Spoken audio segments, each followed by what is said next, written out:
So we are live. Bom dia, boa tarde, boa noite a todos e todas. Sejam bem-vindos e bem-vindas ao episódio especial do Radar Direitos Humanos. Hoje nós vamos receber aqui o NakedPastor, conhecido também como David Hayward. O nosso tema hoje é Fé, Política e Arte Decolonial. Uma visão crítica de uma igreja sem fronteiras ou uma igreja sem ética. O David, ele vive perto de Saint John, no Canadá, onde convive com a sua esposa Lisa. Eles têm 3 filhos adultos, ou 3 filhas adultas. Ele tem um diploma em Bíblia e Teologia e um mestrado em Novo Testamento e um diploma em Ministério. Ele trabalhou como um pastor por 30 anos, deixou o ministério formalmente em 2010 e agora se considera como um pastor online. É alguém que fala com as pessoas e caminha com as pessoas para além da igreja institucionalizada. Ele é uma pessoa aliada do movimento LGBTQIA+, é um homem feminista e um teólogo altamente progressivo. Desde 2005, como NakedPastor, ele cria cartoons que criticam a religiosidade, o poder religioso e apoiam as pessoas que sofrem dessa opressão dos poderes religiosos. Ele também promove espiritualidade independente e lidera uma comunidade online chamada The Last Supper, ou A Última Ceia. So, David, welcome. This is the podcast Radar Human Rights. I am Rodrigo Espiúca. I am an Anglican priest based here in Brasilia, and we're really glad that you accepted our invitation to come and talk to us this day. Thank you. My pleasure to be here. Hello to everyone. It's our pleasure. So we're going to talk today about faith, politics, and decolonial art, a critical view of a church without boundaries or ethics. And let me say a few words about David. So his name is David Hayward, also known as NakedPastor. He lives near St. John, Canada, with his wife, Lisa. They have 3 adult children. He has a degree in Bible and theology, a master's in New Testament, and a ministry diploma. He worked as a pastor for about 30 years, and he left ministry in 2010. He now considers himself as online pastor, which is someone who walks with people outside church institutions. He's LGBTQIA+ affirming, feminist, and highly progressive in theology. Since 2005, as NakedPastor, he creates cartoons that critique religious power and support those who suffer from it. And he promotes spiritual independence and runs the online community called The Last Supper. Thank you once more for being with us, David. Let us start talking about your drawings. You often draw God with feminine or non-traditional features. Right. And sometimes that will draw some strong reactions, doesn't it? Yes. And yes, absolutely. And how does that connect to your current theology thinking? So I have one of my cartoons is there's a box split in half, and on one side it says what God looks like to atheists, and it's blank. And then on the other side it says what God looks like to believers, and it's also blank.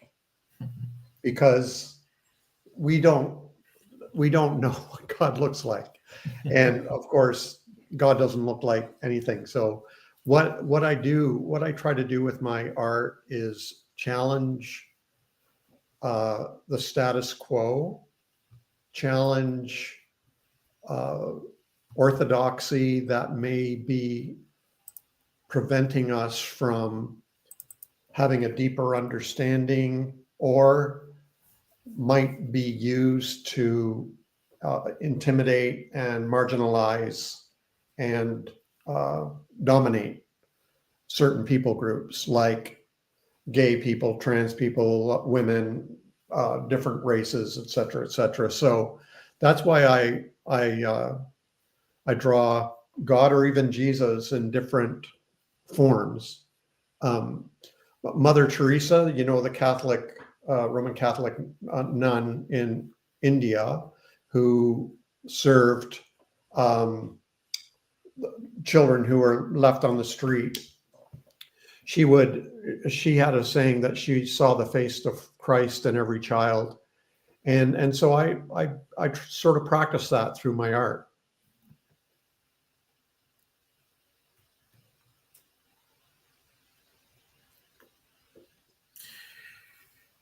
You've been a pastor, or you were a pastor for over 30 years. Yes. And during your ministry, did you use your art during the time as well? Not really, no. Not in the ministry. I never connected the two. It's strange. Yeah, I painted on the side, and it was only in 2006, I think, around that time when I thought to myself, why don't I try cartooning and see what happens? And it took off. Like it people really loved them, and so I kept doing that. So, I mean, I would in the Presbyterian church where I served for a while, I would draw. We would have what are called children's stories. That's when the children come up front and tell them a little story, and then they all go to Sunday school, and all the adults are left to listen to the sermon. And so during the children's stories, sometimes I would draw, but I never actually thought about using that more in my ministry. It wasn't until near the end of my ministry when I started using my art. But that's also what kind of got me in trouble too. So, do you remember what was your first cartoon that got in trouble? What was it about? Yeah, can your listeners see or hear those? Yes, that cartoon? they can see the cartoons there. There's a saying that if Jesus came to church today, nobody would recognize him and probably would have him removed. So I just drew that idea, but I think the one of the first cartoons that got me in trouble was Eraser, and that's one where there are a bunch of people drawing lines with big fat pencils, but Jesus has his pencil upside down and he's erasing those lines. And a lot of people love that cartoon, but a lot of people hate that cartoon too, because there are some people who believe that we are all connected, and there's even a verse where there is now no dividing wall of hostility between us. But then there are others who really do believe there needs to be a clear line between who's in and who's out. So I like to challenge that kind of thinking, the sort of exclusive way of thinking about the church. Listen, David, one of your cartoons critiques how Leviticus is used to judge tattooed bodies. Oh, yeah. So Isaiah is going to show us the cartoon about Levítico now. And we would like to talk, what's your take on that kind of religious morality? And also, how do you think how the decolonial theology could respond to that? Decolonial theology. Decolonize, yes.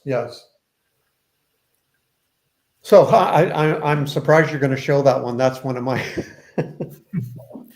Yeah, Isaías, põe o cartoon do Levítico aí. I started a series a couple of years ago I call it Sexy Sunday, because I was addressing purity culture. And I'm not sure how you would say it in Portuguese, but it's the culture that is really promoted by the church, where sex is bad, it's only for procreation, making babies. Men dominate, women serve, and then the real strict dress code. When I went to Bible college, I went to a Pentecostal Bible college, and my girlfriend at the time, who is now my wife, we could not be any closer than 6 inches from each other at any time. And so on Sundays, I started challenging the whole purity culture thing. And this is one of those cartoons that represents that challenge to purity culture, where there is a verse that says, it's don't put tattoos on your body. And this woman has challenged that. And, it's interesting because I thought this cartoon was a pretty original idea, but I heard from several women actually who said, I have that exact tattoo in that exact place. And it was sort of a symbol to me of people challenging religious authority, and where religion attempts to dominate and control its people, rather than the way I would like to understand religion is that it would be a liberating force in the world.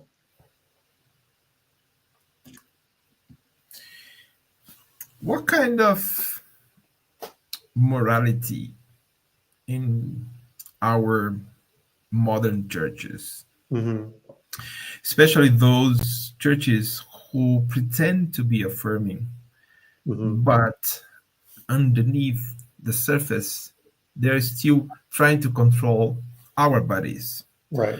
Trying to control especially women bodies. How could we interact, or how could we respond to this surface? I'm calling them surface affirming churches.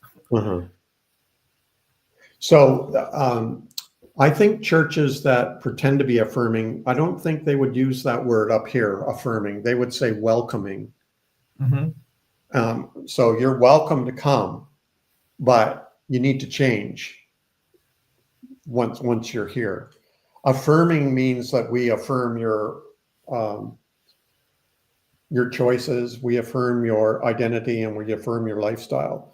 And so there's fewer churches who would be affirming. But yes, I know what you mean. There are a lot of churches out there that send out a signal that you're safe here, only for a gay person to find out that they're not safe there. And I know Brazil. Did you know I'm in Canada? I'm in Canada. I'm not in the United States, even though I've lived many years there and I got my degrees there.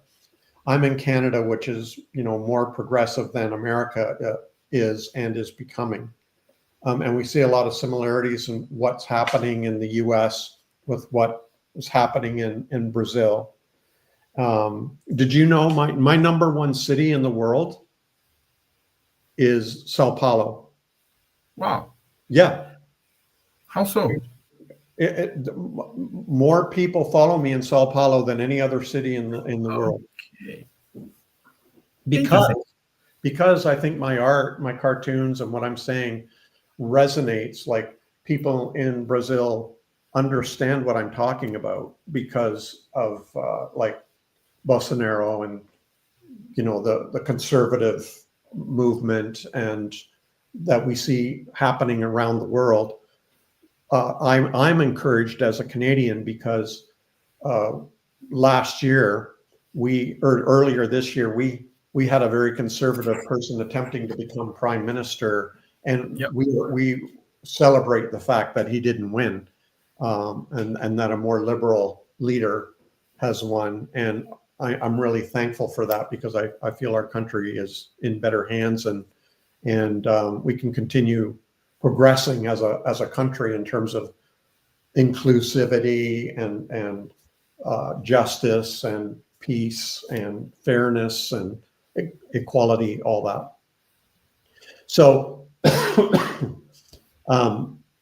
the church's attempt, now, I must say from the beginning, there's a lot of people who think I'm against the church. I'm not against the church. Mm-hmm. But I have seen good churches. There are good pastors. There are good churches that are affirming, truly are affirming and loving and open and are actively working for justice and peace in their communities, in their states, in their country, in the world. And that's what I like to encourage. And I challenge those churches that are attempting to draw the line and marginalize people. I'm going to ask Isaias to show another cartoon.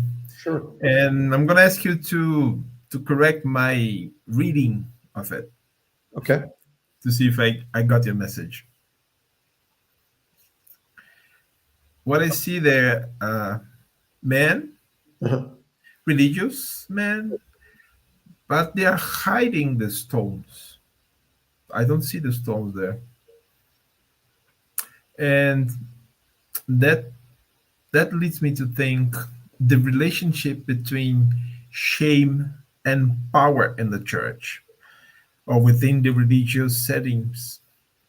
Because sometimes those in power, they're afraid to really show what they think, but they do whatever they can to shame people behind the curtains.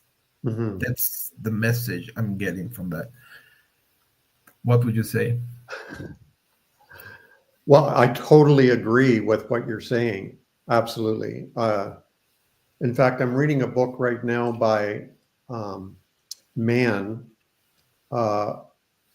She wrote a book called Down Girl, The Logic of Misogyny. And in it, she says, she talks about how misogyny doesn't appear until the woman disobeys the patriarchy. That's when misogyny appears.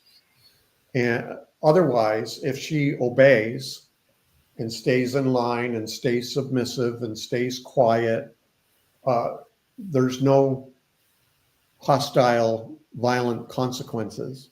Everything looks fine on the surface, but like you say, it's hidden, it's buried, and it's just waiting to, leak out and express itself when she disobeys the patriarchy or disrespects it even. So yeah, I totally agree with what you're saying. But if you look at the picture really closely, they're actually standing on, the whole surface is stones. It took me a long time to draw. And then the temple stones behind them too. So yeah, that's the from the woman caught in adultery. And what does the floor covered in stones means? Well, they had a lot of stones prepared. Like this is probably the traditional place where they would stone people, and so there were just a lot of stones, from previous judgments. Yeah. Yes. Yeah.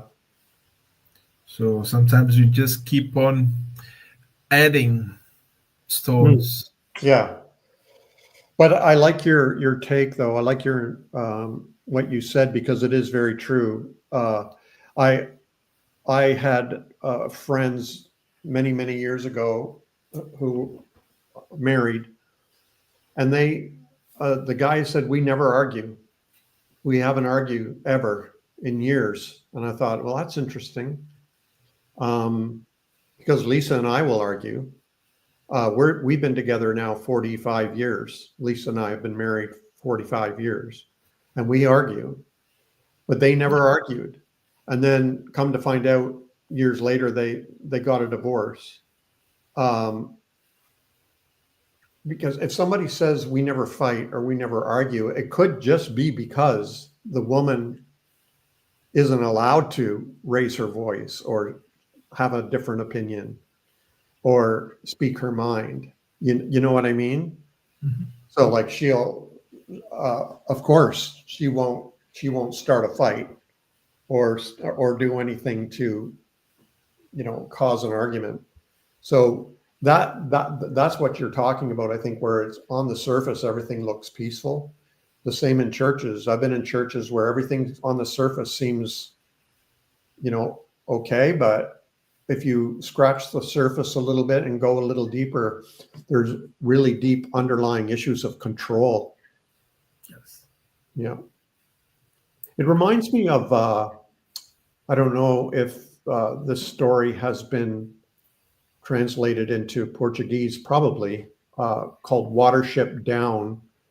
And it's a story about rabbits who they're, what is it called?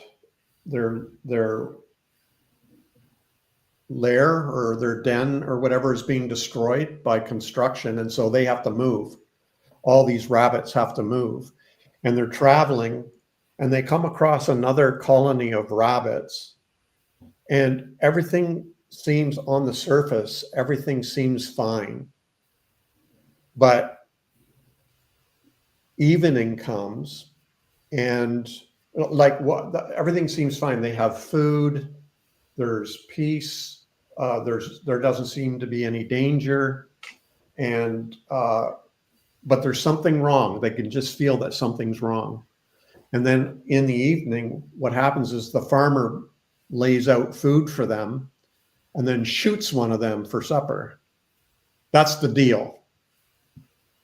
That's the arrangement that these rabbits have made, is that they're willing to sacrifice a life in order to have this sense of security. And I think a lot of people live their lives that way. A lot of churches live their lives that way, where there's this arrangement. Yeah, you're going to suffer spiritual abuse. You're not going to be allowed to have a voice. You won't be able to be in leadership, but you can be a part of our community.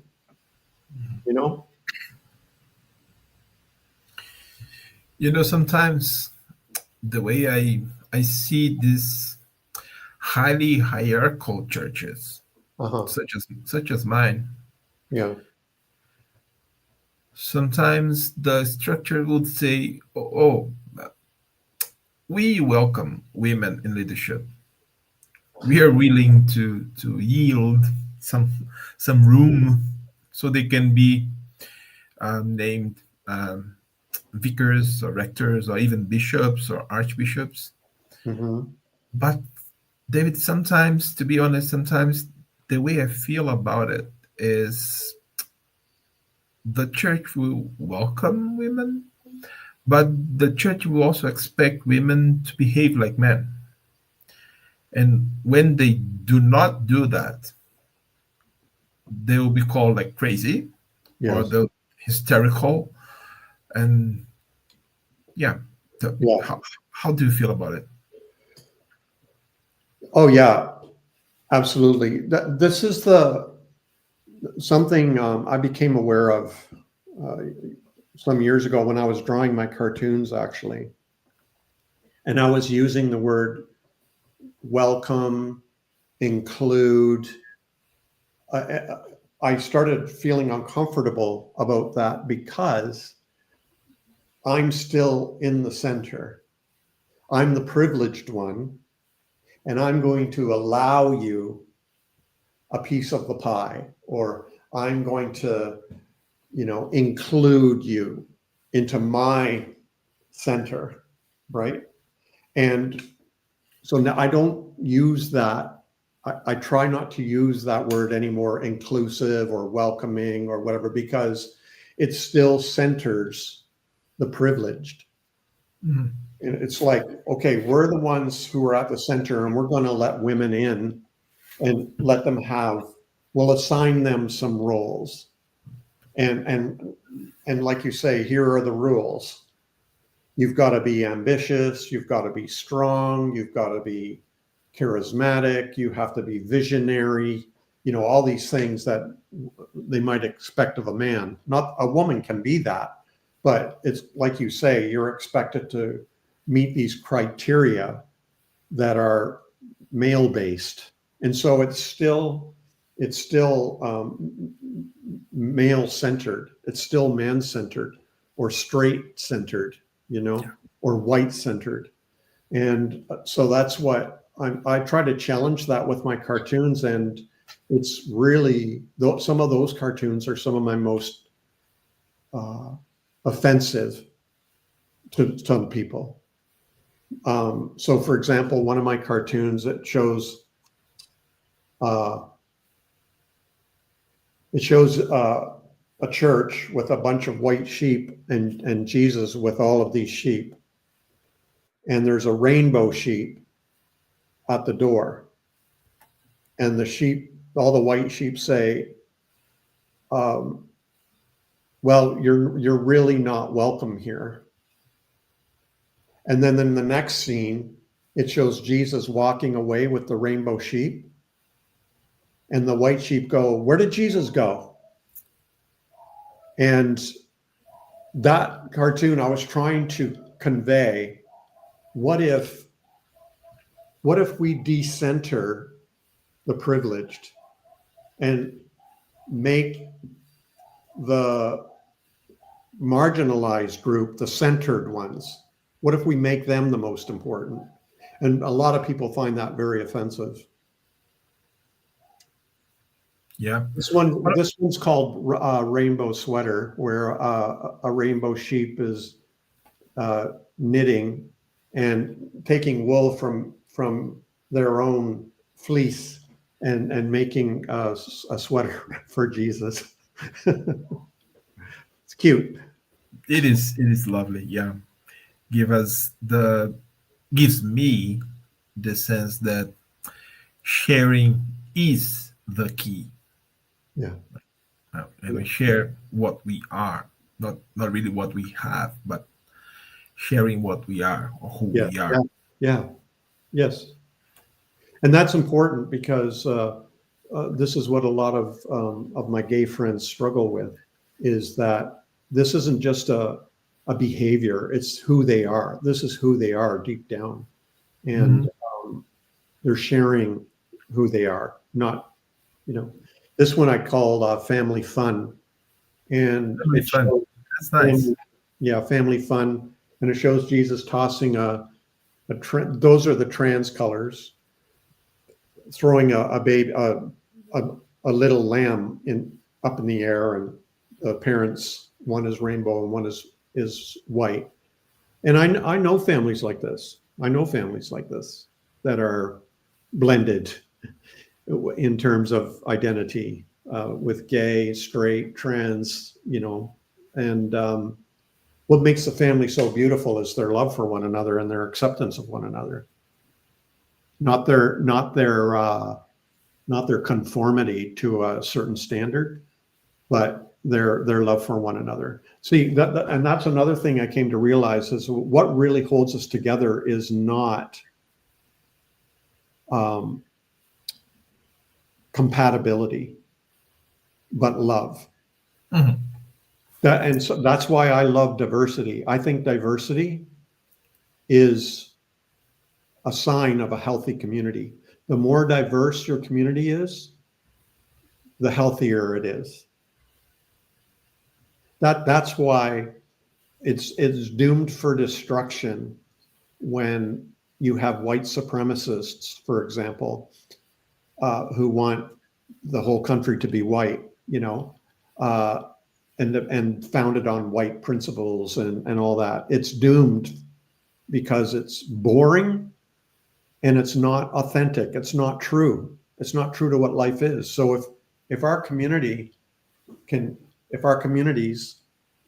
reflect the diversity that the world is, I think it's healthier. It's a lot more exciting and more challenging, because love takes work. and hate is easy, but love takes work. And if we're willing to work for it, we can create these healthy communities. Yeah, this is, I knew this from Martin Luther King Day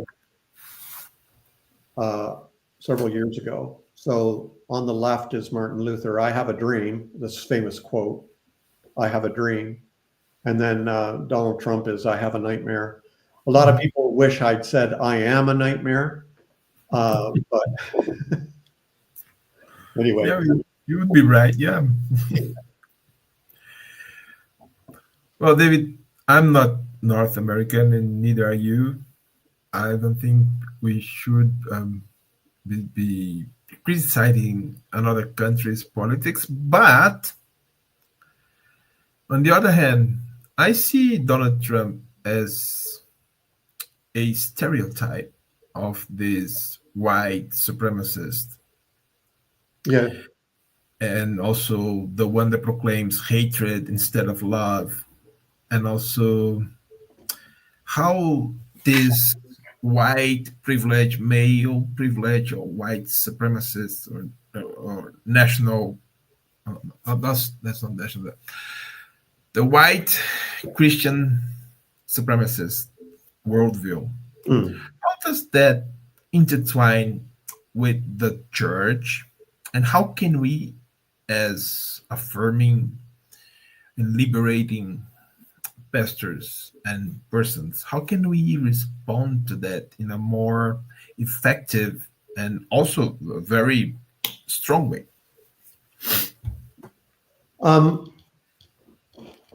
So just to make something clear, I studied in the United States. 80% of my audience are in the United States. My wife is American and Canadian now. Our 3 kids are dual because I'm Canadian and my wife's American. So, so that I feel, and a lot of my friends and family, of course, are in the United States. So I feel, I feel responsible to critique the United States government, just the same as I would critique Nazi Germany in those days, or the Philippines when it was going through its turmoil, and et cetera, et cetera, et cetera. Rwanda, what's happening in Gaza, et cetera, because these are manifestations of one thing, and that is hatred that finds expression through racism, misogyny, sexism, homophobia, transphobia, Islamophobia, like all these things. And so, I'm critiquing things that are universal problems that are finding expression in certain locations, such as the United States. But I think the best thing that we can do as local communities is try to make our communities as diverse as possible, and that people really do know that you're an affirming congregation, that you're safe with us. And believe me, I know that if the word gets out that you're a safe pastor and that the church is safe for gay people or trans people or people of different races, or even for atheists or whatever, if they know it's a safe place to enjoy community and partake in that, then they will find you for sure. They will find you. One of the things, that one is about Palestine, right? Because that is the Palestinian flag, basically the red, black, white, and green. That's the Palestinian flag. So I drew that just after families were bombed who were waiting in line for aid. So if we as communities can manifest diversity, many colors, many identities, many, orientations, many economic status, if we can do that, many colors, many abilities, I think the word will get out, And I think one of the ways that churches can do that is to get involved in the community and let the community know that you're there. So, for example, churches who get involved in pride parades or marches, people will find out, So that's what I recommend is just get somehow be as diverse as you can be, and then somehow get the word out and let people know that you're a safe space. Because the biggest thing I think people miss when they leave the church is community. I think that's the number one problem people experience is the loneliness. And nothing beats community. And I think the church has the corner on the market on that. The church has an advantage. And I wish more churches would take advantage of that and provide safe communities for people. Speaking of safe communities, could you tell us some more about the lasting supper? I like the way you put it. Not the last, but the lasting. Yeah. Yeah, I like that name because it implies that there's continued food for you here. So the Lasting Supper is my online community. It's a small community, just a couple hundred people. And it's been around for 13 years now.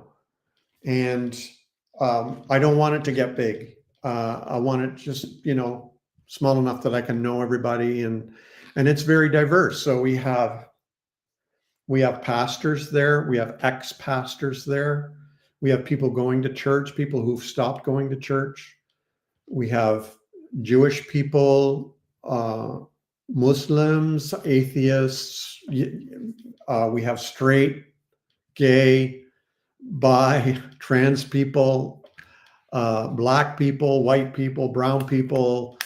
It's just very, very diverse, and I think it's just very exciting to be a part of a community like that because it shows it's possible. And I live in a place in the world where there's not a whole lot of diversity. It's out in the country, it's pretty remote. It's not a big city, so it's pretty white. And it's pretty conservative and mostly Christian, unlike, say, Toronto, where I'm from, that's a lot of color, a lot of religion, a lot of religions, a lot of, expression. But, if a church here in this area could display diversity and that it's a safe community, I think that would be great. And I know it's possible because I've done it before in the last church I pastored in real life, but also online. I think that can be done in a real face-to-face community.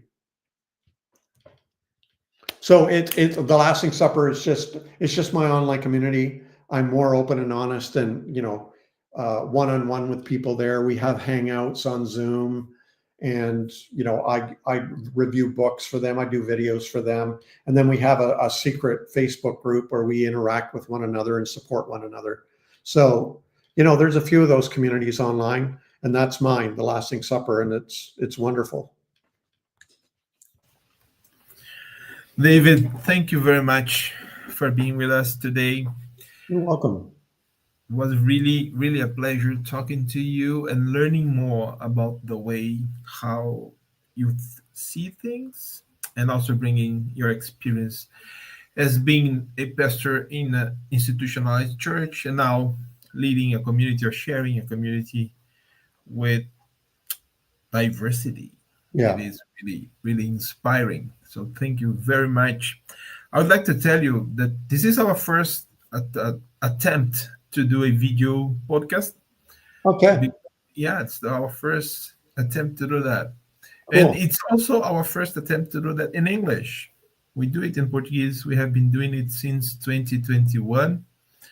And we, as Brazilians living in Brasilia, the capital, the political capital of the country, we also try to do some advocacy within the National Congress.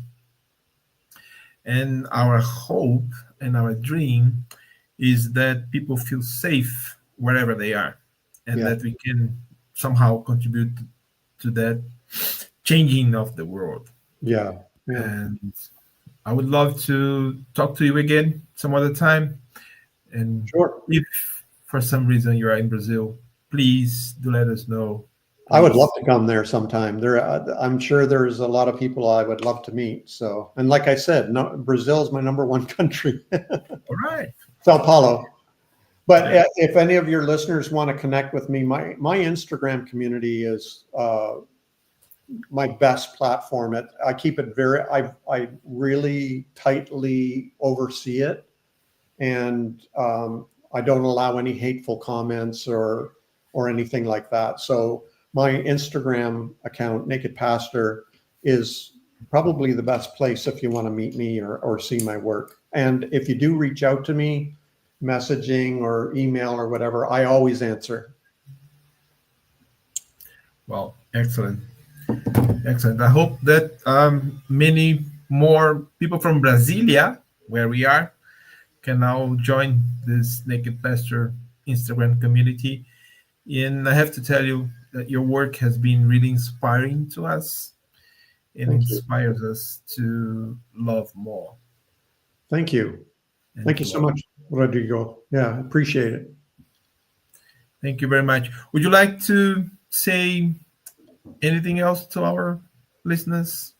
Because this is gonna be, it's been live already, but we're gonna make the video available with subtitles in Portuguese and an audio version on Spotify, where we share our Portuguese and our first English episode.